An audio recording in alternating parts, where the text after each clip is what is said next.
Friends, 248 not out में आज हम बात करेंगे अपने सर रविंद्र जडेजा के बारे में। अपना जड्डू जो कि पिछले 4-5 सालों से भारतीय टीम का एक अभिन्न हिस्सा बना हुआ है, ना केवल टेस्ट फॉर्मेट के अंदर बल्कि व्हाइट बॉल फॉर्मेट के अंदर भी जो गेम उन्होंने अपना निखारा है, स्पेशली उनकी बल्लेबाजी में जो निखार आया है, अब वो मैं कहूंगा कि वो किसी भी अच्छे ऑलराउंडर कम्पीट कर सकते हैं।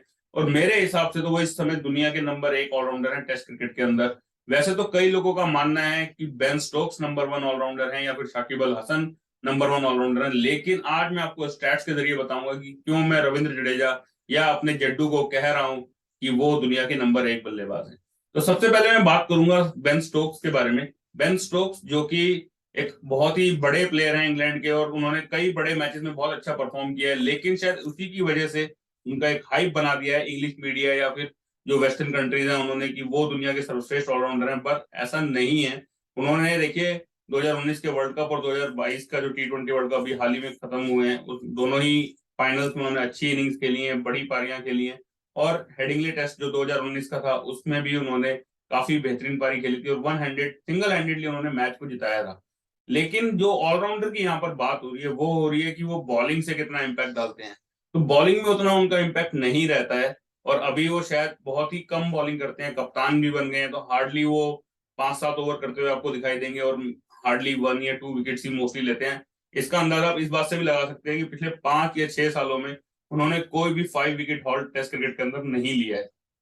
तो दूसरा जो ऑलराउंडर का नाम उभरता है बेन स्टोक्स के अलावा, वो आता है शाकिब अल हसन का। शाकिब अल हसन का अगर हम बात करें तो वो बांग्लादेश के प्रीमियर बैट्समैन हैं और प्रीमियर बॉलर हैं, लेकिन उनकी परफॉर्मेंसेज जब वो टॉप टीम्स के अगेंस्ट जाते हैं तो शायद उतनी अच्छी नहीं रहती हैं। वो उतना अच्छा परफॉर्म नहीं कर पाते, ना ही बैट से और ना ही बॉल से। और कभी कभी क्या होता है कि अगर वो बैटिंग में अच्छा कर रहे हैं तो फिर वो बॉलिंग में उतना अच्छा नहीं करते। बहुत ही रेयरली पिछले 4-5 सालों में अगर आप देखेंगे कि उन्होंने बैट और बॉल दोनों से ही एक टेस्ट मैच के अंदर अच्छा परफॉर्म किया है। तो सबसे पहले मैं बात करूंगा रविंद्र जडेजा के मैच पूरा करियर के बारे में कि उनका क्या रिकॉर्ड है। तो अगर आप देखेंगे टेस्ट मैचेस में उनकी जो बैटिंग एवरेज है वो अराउंड अराउंड 37 की है। 300 भी लगाए हैं उन्होंने, 18 से ज्यादा उन्होंने 50 का स्कोर बनाया है। और बॉलिंग में अगर आप देखें तो लेस देन 24 की एवरेज है बॉलिंग के अंदर। और उन्होंने 10 बार 12 बार 5 विकेट हॉल्स लिए हैं और 2 बार उन्होंने 10 विकेट भी मैच में चटकाए हैं। तो एक बहुत ही इंप्रेसिव टेस्ट रिकॉर्ड है। अगर आप देखेंगे उनकी बैटिंग एवरेज और बॉलिंग एवरेज में करीब करीब 13 का डिफरेंस है, जो कि एक बहुत ही बढ़िया बढ़िया और पॉजिटिव डिफरेंस मैं कहूंगा। और उनकी बैटिंग एवरेज जो है अपने टुन्नू से भी काफी ज्यादा है, 4 4 पॉइंट्स के आसपास उनकी बैटिंग एवरेज भी ज्यादा है। तो अगर अब मैं बात करूं उनका रिकॉर्ड 2018 से बैटिंग के अंदर, तो उनकी हर टीम के उनके हर साल में उनकी एवरेज, अगर हम 2020 को अगर हम छोड़ देते हैं या 2021 को सॉरी अगर हम छोड़ देते हैं, तो बाकी सभी साल में 18 में 19 में 20 में 22 में और अभी तक 23 में भी उनकी एवरेज अराउंड अराउंड 40 या 40 से ऊपर रही है। केवल 2021 में उनकी एवरेज कम थी। उन्होंने इस दौरान काफी हंड्रेड टोटल 300 भी लगाए हैं और अच्छे खासा उन्होंने 50+ का स्कोर, कंसिस्टेंट तौर पर वो बल्लेबाजी करते रहे हैं। अगर अब हम बात करें उनकी बॉलिंग की, तो बॉलिंग में भी उन्होंने काफी अच्छी परफॉर्मेंस दी है। और अभी जो करंट सीरीज चल रही है ऑस्ट्रेलिया के साथ, इसमें केवल 2 मैचों में उन्होंने 17 विकेट लिए और दोनों ही मैचों में वो मैन ऑफ द मैच के भी हकदार रहे हैं और उन्होंने वो अवार्ड जीता भी है। अगर मैं आपको बताऊं कि केवल 17 विकेट ही नहीं, उन्होंने पहले टेस्ट मैच के अंदर जो एक ही इनिंग भारत की आई उसमें उन्होंने 70 रन की एक बहुत ही शानदार पारी और टफ टाइम के ऊपर वो पारी उन्होंने खेली, जिससे कि भारत को एक अच्छी खासी बढ़त मिली। तो अगर अब मैं बात करूं इनके कंपैरिजन के, जडेजा, साकिब और बेन स्टोक्स, अगर हम कंपैरिजन देखते हैं स्पेशली इन बैटिंग, तो देखेंगे तो इन तीनों की ही एवरेज ऑलमोस्ट ऑलमोस्ट सिमिलर है। बेन स्टोक्स की सबसे कम एवरेज है कि केवल 36 की एवरेज है। जडेजा ऑलमोस्ट 37 पर है और शाकिब 38+ पर है। तो ऑलमोस्ट इनकी सेम एवरेज है, तो ये काफी क्रूशियल है। लेकिन बेन स्टोक्स और शाकिब जो है मोस्टली एक टॉप ऑर्डर में बल्लेबाजी करते हैं। शाकिब ज्यादातर नंबर 4 पर खेलते हैं बांग्लादेश के लिए, और बेन स्टोक्स या तो नंबर 5 या बहुत रेयरली नंबर 6 पर भी खेलते हुए दिखाई देंगे। तो इससे इनको फायदा क्या होता है कि ये जनरली आपको हमसे एक टॉप ऑर्डर के साथ खेलते हुए दिखाई देते हैं, जिससे कि इनको अपनी इनिंग्स को प्लान करने का मौका मिलता है। लेकिन जड्डू के साथ प्रॉब्लम क्या होती है, वो ज्यादातर आपको 7वें नंबर पर बल्लेबाजी करते हुए दिखाई देंगे।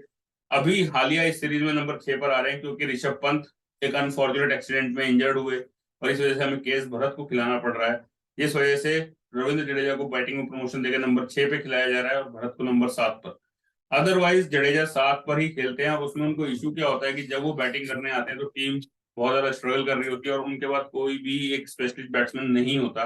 तो जडेजा जब क्रीज पर आते हैं तो उनका रोल होता है जो बैट्समैन दूसरी साइड पर है उसको सपोर्ट करना।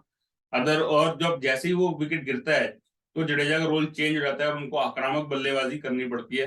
तो ये एक बहुत ही, मैं कहूंगा कि इस चीज को बहुत ही अच्छे से निभा रहे हैं जडेजा, कब उनको साथ देना है, कब उनको लीड करना है। ये बहुत ही, मैं कहूंगा कि उन्होंने बैटिंग में काफी अच्छी इंप्रूवमेंट को लेकर आए हैं यहाँ पर। अगर हम बात करें अब इन तीनों के ही कंपैरिजन की बॉलिंग के अंदर, तो यहाँ पर आप देखेंगे कि जो बॉलिंग में सबसे बेहतरीन एवरेज है जडेजा की 23 कुछ की, तो शाकिब अल हसन की अगर आप एवरेज देखें 31 की है और बेन स्टोक्स की 32 की। और सबसे ज्यादा विकेटें भी इन्हीं की हैं, 259 विकेट्स हैं इनकी टेस्ट क्रिकेट के अंदर। और अपनी टीम के ये मेन बॉलर है।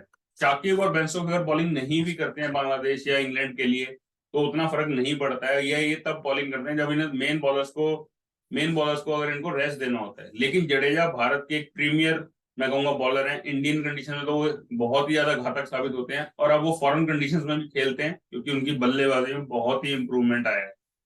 अगर अब मैं बात करूं कि जडेजा की इंपॉर्टेंट नॉक्स में मैंने मोस्टली टफ ऑपोजिशंस को रखा है या टफ सिचुएशंस को रखा है जहां पर जब भारत स्ट्रगल कर रहा होता है। तो इसमें टोटल उन्होंने 8 इनिंग्स को मैंने चूज किया, आप अपनी स्क्रीन पर देख पा रहे होंगे। इसमें उन्होंने 6 हाफ सेंचुरी और 1 सेंचुरी लगाई है और ये टफ सिचुएशंस में उन्होंने रन बनाए हैं।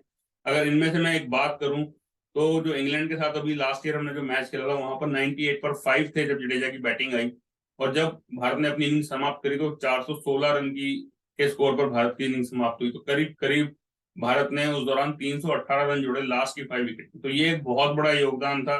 और ऐसे ही सिमिलरली अगर आप लास्ट नागपुर टेस्ट की बात करेंगे तो वहां पर भी 168 रन पर 5 आउट हो चुके थे।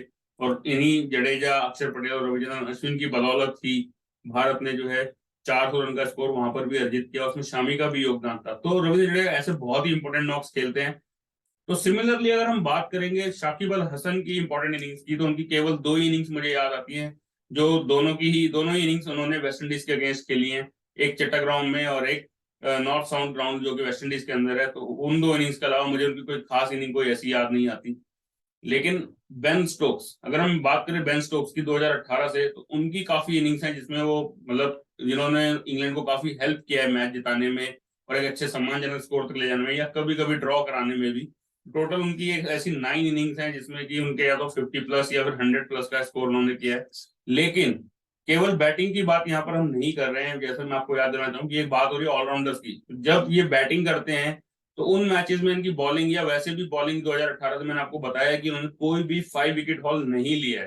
तो अगर आप ये देखेंगे स्कोर पे तो बैटिंग तो उनकी फिर भी जडेजा से बेटर कह सकते हो आप। लेकिन उसके कारण ये है कि नंबर 5 पर बल्लेबाजी करते हैं और जडेजा नंबर 7 पर बल्लेबाजी करते हैं। लेकिन बॉलिंग में उतने इफेक्टिव बेन स्टोक्स कुछ लास्ट 3-4 सालों में नहीं रहे हैं या उतने अपनी साइड के प्रीमियम बॉलर नहीं है। और जडेजा दोनों ही रोल काफी अच्छे से निभा रहे हैं। तो इन सब स्टैट्स की मदद से मैं आपको ये कहना चाहूंगा कि भारत के प्रीमियम ऑलराउंडर रविंद्र जडेजा इस समय न केवल भारत के बल्कि दुनिया के नंबर 1 ऑलराउंडर टेस्ट क्रिकेट के अंदर। अगर आप भी हमसे सहमत हैं तो अपनी राय कमेंट सेक्शन में जरूर बताइए। मिलेंगे अगले वीडियो में। Till then keep watching 248 not out.